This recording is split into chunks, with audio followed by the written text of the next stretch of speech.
Hey, I just want to say thank you for all the comments that I got received from the Blue Yeti review last year. I'm really sorry. It's been 1 year and I've really never checked my YouTube account. And I had a nice inflow of different comments from people about the Blue Yeti microphone, thanking me for putting a video up there and just like an audio test. So this is a continuation of that test. Now, what you should do is maybe you should watch this twice. The first time, turn away from the monitor, throw on a good pair of headphones, and just listen to the quality and see if this is something that you would like to use for your recording style. And then secondly, watch it again, and I'm going to show you my techniques. Now, personally, I don't think I sound that good, but based on the viewer response, people, I've got nothing but comments of people asking me, how did I get it to sound that well? The Blue Yeti gave them nothing but trouble, too much background noise, too much echo, even the snowball. With that said, I'm just going to show you my techniques. First of all, you got to understand what the Blue Yeti is. I'm not a representative for Blue Yeti. I haven't received any endorsements from Blue Yeti or Audio Technica, so I just want to be perfectly clear. I just made an educated buying decision based on what the Blue Yeti offers. You got to remember that there's 3 capsules, which are basically elements of the microphone that allow for 4 different patterns on the microphone. So this microphone, in my opinion, is not the best voiceover microphone, but I'm going to show you some techniques of how to maybe adapt it to use it the way I do. I've seen this microphone get put on a table on YouTube and somebody play an acoustic guitar, and not only did it record the acoustic guitar perfectly, but also the person singing. So to see something like that and not see 2 Audio Technica mics, one for voice, one for the pickup of the guitar, and then a mixing board and like a GarageBand program, to me that's unbelievable, and it's a superior piece of engineered electronics. So you got to remember that this is THX certified, and you know what? It's going to pick up when your dog farts freaking 3 rooms away and up floors, it's going to pick it up, and there's nothing you can do about it. It's just too super sensitive. So, what I do is I'm going to show you right now. I basically take the microphone, I turn the volume up 100%, and that's the volume that you're going to hear through the headphones when you plug it into it, and it's going to give you a real-time feedback of what you're actually recording. The reason why I do that is because pretty much when somebody plays it back, it's not going to be at the 100% volume level. And by that, I mean I could adjust my gain. So if my volume that I'm listening to, my feedback is up at 100%, I'm going to adjust my gain so where I'm not too loud. And that's where a lot of people make the mistake. They put the gain up too much, or they get too close to the microphone. And let me show you the program I'm using. I'm using Camtasia 7.0. It's a screen capture software. It's not a elaborate GarageBand style mixing board program. It's just recording my voice in real time and capturing the screen. There are some cool audio features in here where you could go to audio and you could set and enhance and improve the quality. Now, very seldom do you really need this with the Blue Yeti. You may need to, maybe if you have a deep voice, hit like the deep voice filter, and it kind of maybe mellows you out a little bit. Or if you have a high voice, it does a pretty good job. It does actually an awesome job of just blending in the noise. And there's a noise filter if you have some kind of maybe machinery in the background that has a repetitive same pattern. It's going to kind of like counteract that noise. So this is the program I'm using to do the audio and the screen capture, just so you know, but for comparison. And the way I have it set up is the manufacturer's recommendations from Camtasia. I have it set 1 click above medium, and I have this green area here which shows my audio. Now you're going to notice that I very seldom go into the red zone. I have it set up where, based on my gain on my microphone, which is in the back of the microphone, I have it set at 12 o'clock. There's no need to go higher than that with this microphone. And you're going to see that I'm going to be right in that middle to low area. Now, if I get closer, or I get really excited, you see that it shoots up to the red. And that's where you're going to start getting some clipping. And you really don't want to be in the red. There's no reason to be up in there. Plus, it helps me filter out all that background noise.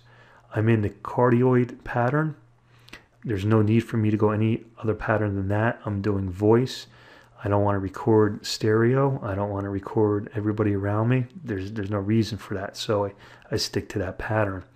Also, you got to remember that your elements are in the front of the microphone. So you're going to want to talk to the front or to the side of the mic, right in this direction, not the tip of the microphone. There's no reason to talk to the tip of the microphone in that pattern. Another thing I'll do is I'll throw a wool sock over the microphone. And by doing that, I'm trying to limit the very high frequencies, such as me breathing, or some people have a nose that whistles when they breathe, that real high-pitched whistle, or with a wisp, an S, those sounds. I want to eliminate that. If I took that sock off, oh, it's unbearable. Totally, like you're going to want to take the microphone and throw it out. Blue Yeti, if you're listening, you really need to. I mean, if you want to be a game changer in the market, you got a great product. All you got to do is throw in some kind of equalizer filter built into the microphone, bass, middle, and treble. Or, just so that, if somebody wants to use this as a voiceover mic, they could turn down the treble. If they want to use it, balls to the wall for recording music, they could do that, and they could, just keep everything, at the default sensitivity.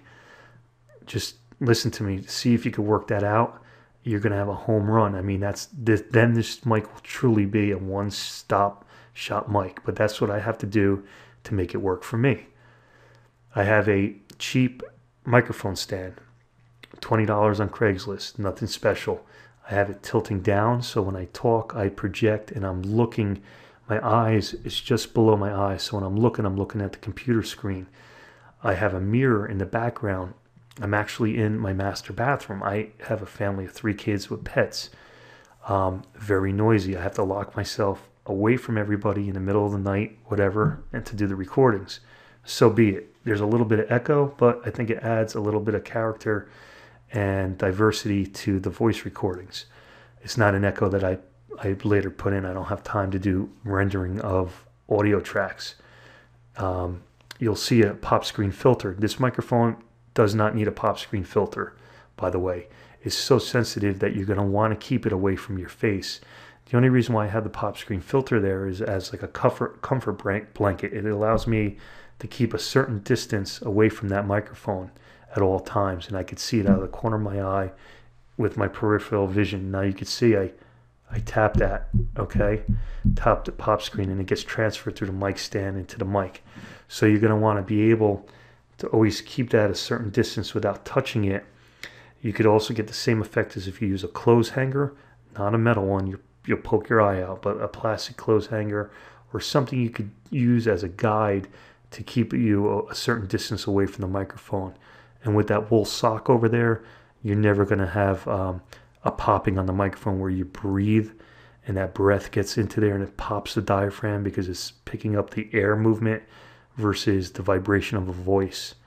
So it's very hard to get that popping noise out of this microphone. They did a really good job of putting a nice metal screen on it to begin with.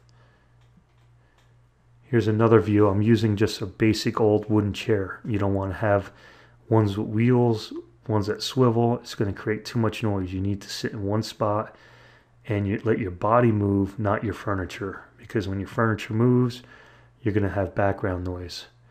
My laptop right there is a $200 PC. I don't use Apple.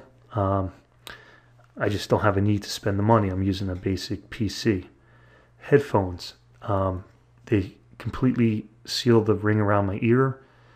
They drowned out the background noise so that I could hear what's going through the microphone, not what's happening in the background. If I can't hear it through the microphone, it's not recording it. So if I have my gain turned down to a certain point, where I can't hear the kids fighting, well, that's good, because I just set up the microphone perfectly and I don't want to pick up that noise. The minute I start hearing that noise bleed through the microphone, then I know I have a problem and I have to attend to it. Okay, there's the microphone again. The microphone that I would love to get my hands on and try is the Audio Technica. Now, if any representatives that are out there, contact me. You want to send me one? That's great. I'll give you an unbiased review. I'm sure I'm going to love it, but I have this one and I'm trying to make it work for me. So I would love to get my hands on that, but based on my impression of what people are doing on YouTube, it seems to be a really nice, deep announcer type of voice, and does a real good job of cutting down that background noise. Thanks, so much for watching this video. I really appreciate it. Like I said, I'm working on the Camtasia Studio program. I'm not receiving any sponsorship from Camtasia. I'm just letting you know what works for me. So based on this, I hope that you come away with your own opinions about the Blue Yeti, and if you do have it and you're trying to make it work, try these suggestions, and please let me know if they work for you. But once again, I'm very shocked to see how many people appreciated the first video, and I hope you appreciate this one, and thanks a lot for watching. I really appreciate it. Have a great day.